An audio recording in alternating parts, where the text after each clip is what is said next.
je suis roi des cas.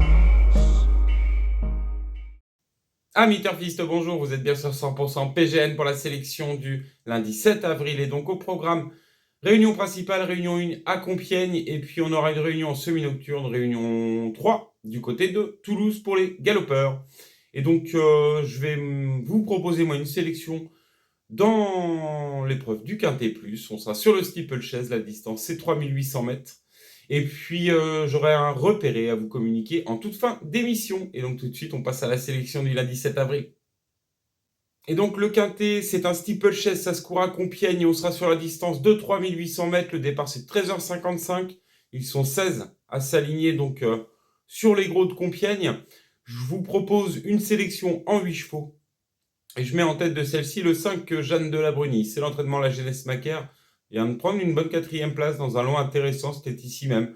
Bon, Ocre s'imposait. Il y avait Miss Wood, 2e, qui vient de répéter récemment à Auteuil sur les gros. Donc j'en attends une confirmation. Je pense qu'elle va monter là-dessus, Jeanne de la Bruni. Et le lot est complètement à sa portée dans cette épreuve. En 2e position, le 6 Giacosa. C'est l'entraînement Georges Zetterholm. Giacosa vient de découvrir le steeplechase. C'était du côté de Lyon, de la plus belle des manières. C'est imposé en toute désinvolture. Donc j'en attends également une confirmation demain. Elle s'adapte à tous les tracés, tous les hippodromes. Donc Compiègne devrait bien faire. En 3e position, le 14 Hipster Paradise. En bas de tableau, je trouve que c'est intéressant, d'autant plus qu'il vient de prendre une bonne 2e place ici même. C'était sur 4100 mètres, il est raccourci. Mais j'aime bien cet élève de Yannick Foy. En 4e position, le 4, Aléric. Aléric fait bien Compiègne. Il vient de prendre une 3e place derrière l'excellent Camaro d'US qui s'imposait dans cette épreuve. Camaro d'US depuis a gagné son groupe 3. Aléric, on est obligé de garder, c'est l'une des toutes bonnes chances de cette épreuve également. Un cheval des plus réguliers. En 5e position, donc le 2e atout de la Jeunesse Macaire, le 2, il y va, hein, c'est la Kazakh Pilarski. Première chance également. Et puis je terminerai ma sélection par le 11, Inside Montlieu. 2e de cette épreuve l'année dernière, monté par Théo Chevillard. Attention.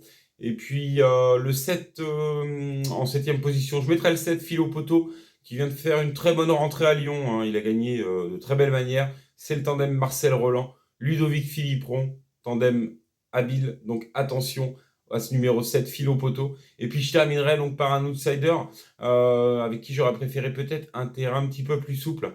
C'est le 12, Iron Avalis. L'entraînement Carberry, c'est le tenant du titre d'ailleurs de cette épreuve 2023. Le terrain va être un peu roulant demain, mais faut s'en méfier. Il fait très bien Compiègne et il pourrait tout à fait venir jouer les premiers rôles dans cette épreuve à l'issue d'un bon parcours. Donc je vous redonne ma sélection en 8. Je mets en tête de celle-ci le 5 Jeanne de la Bruni, suivra le 6 Giacosa, le 14 Hipster Paradise, le 4 Aléric, le 2 il y va. En 6e position, le 11 Inside Montlieu, le 7 Philo Poto en 7e position, puis je terminerai par le 12 Yorana Valis. Et donc dans les jumelles aujourd'hui, j'ai un repéré à vous faire suivre.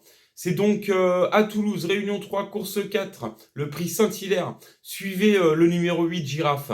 Monté par Hugo Beignet, n'a eu que l'excellent Rio d'octobre récemment à Marseille pour lui couper la route du succès. Son jour est proche et je pense que c'est pour demain. Donc suivez ce numéro 8, Girafe, dans la 4e, à Toulouse.